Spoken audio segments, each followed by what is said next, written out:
Willkommen zurück zu einem neuen Video auf meinem Kanal. Wir sprechen heute über ein brandneues Feature in Legend of Mushroom. Wie ihr es sicherlich schon am Thumbnail gesehen habt, geht es heute um den brennenden Flammentempel, wo ihr neue Steine finden könnt, die eure Artefakte verzaubern können.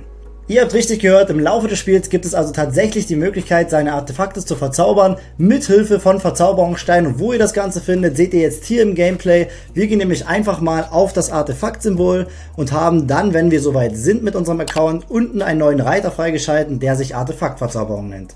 Da gehen wir jetzt mal drauf und was es weiterhin damit auf sich hat, erkläre ich euch jetzt.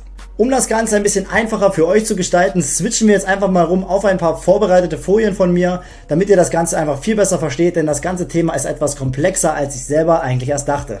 Damit ihr auch überhaupt wisst, wovon wir hier reden, blende ich euch an der Stelle nochmal ganz kurz den Dungeon ein, über den ich gerade spreche. Damit auch die Antwort auf die Frage da ist, wofür denn dieser komische orange Schlüssel da ist, den man einfach mal im Laufe der Zeit bekommen hatte, aber nicht wusste, was man damit machen soll. Wenn man dann also in diesem Dungeon drin war und das Ganze erfolgreich absolviert hat, dann bekommt man eine gewisse Anzahl an verzauberten Steinen als Belohnung.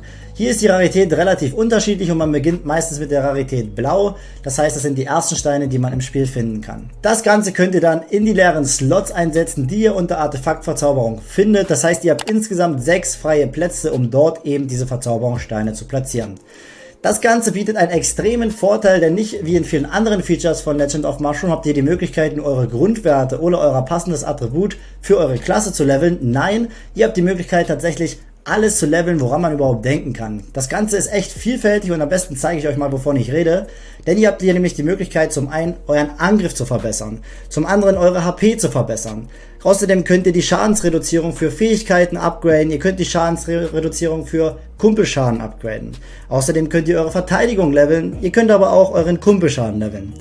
Ihr habt die Möglichkeit, euer Ausweichen zu verstärken, könnt aber auch die Schadensreduzierung für Grundangriffe verstärken.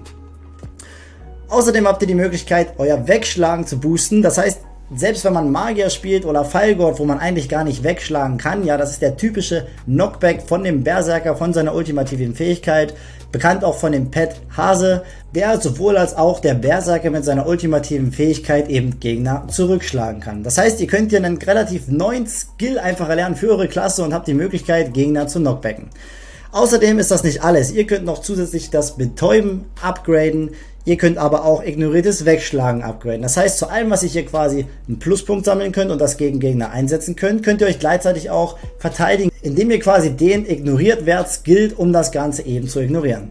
Das Ganze geht zeitgleich auch mit der Betäubung. Das heißt, ihr könnt hier auch ignorierte Betäubung skillen. Außerdem die Kombo-Schadensreduzierung, fähigkeitskritischen Schaden, Boss-Schaden und sogar den Gesamtangriffsschaden. Das heißt, ihr habt wirklich die Möglichkeit, hier jeden einzelnen Wert, der in diesem Spiel vorhanden ist, zu skillen oder euch sogar gegen Gegner vorzubereiten. Und das Ganze ist recht vielfältig, weil ihr euch selber aussuchen könnt, geht ihr auf Verteidigung, geht ihr auf Angriff, geht ihr auf ignoriertes Ausweichen oder Betäuben.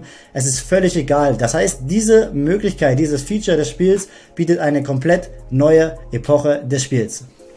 Wie sieht es denn jetzt aber überhaupt aus mit der Seltenheit dieser Steine? Wie kann man das Ganze upgraden? Wie bekommt man höhere oder seltenere Raritätsstufen von diesen Verzauberungssteinen, um seine Bonnies eben noch weiter hinauszutragen? Das ist ganz simpel, denn das Ganze ist ähnlich aufgebaut wie bei eurem Ausrüstungsgear. Das heißt, ihr fangt an, wenn ihr das erste oder zweite Mal in den Dungeon geht, erstmal nur blaue oder lilane Verzauberungssteine zu bekommen. Das heißt aber, umso öfter ihr auch in dem Dungeon erfolgreich abschließt, bekommt ihr mit der Zeit auch gelbe, orangene, irgendwann sogar rote und als Abschluss sogar pinke Verzauberungssteine, die euch einen brachialen, ich sage wirklich bewusst brachial, Boost geben, der eure Werte aufs Extremste upgradet. Ich bin sogar der Meinung, dass das Ganze noch viel stärker ist als die Kampfgeister, eben weil man sich hier selber so viel aussuchen kann, in welche Richtung man eben gehen möchte.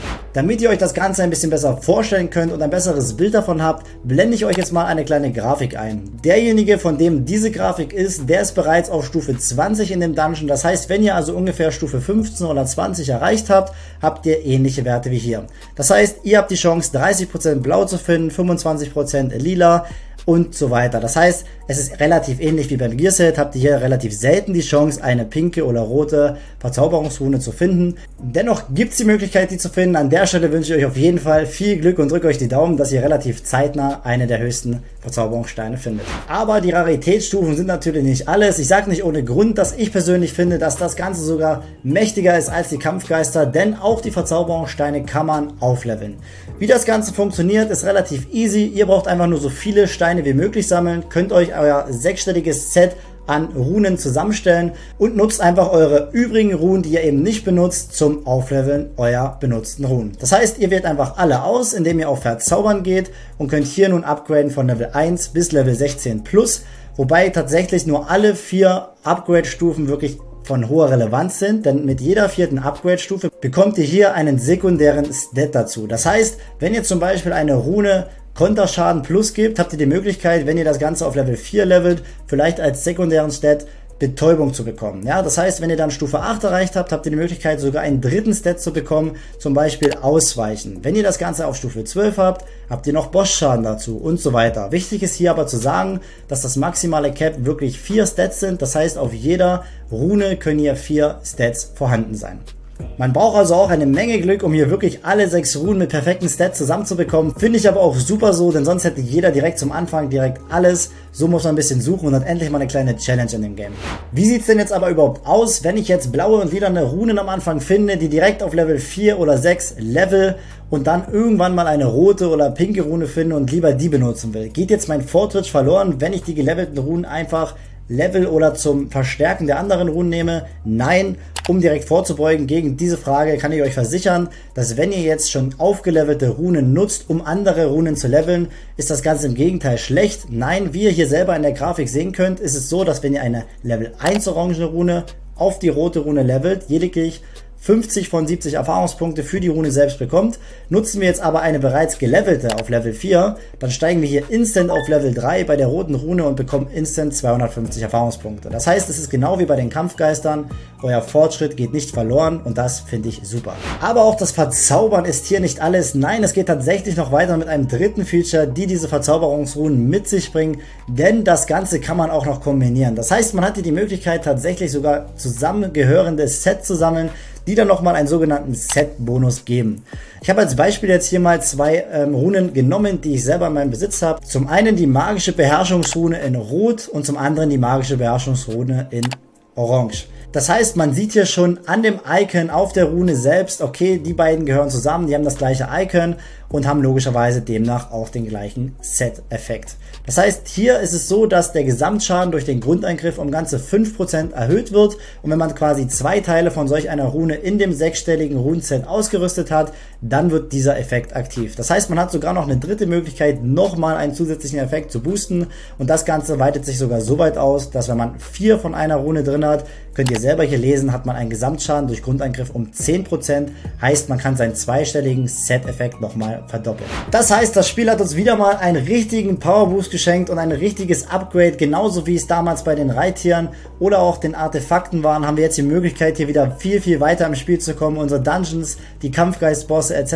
alle viel einfacher niederzuschlagen und einfach unser PvP auf das nächste Level zu bringen, indem man hier wirklich endlich mal ein bisschen Kopf zeigen kann und sich seine eigene Strategie überlegt. Ich wünsche euch viel Spaß damit, hoffe, dass euch das Video geholfen hat und wir sehen uns im nächsten Video.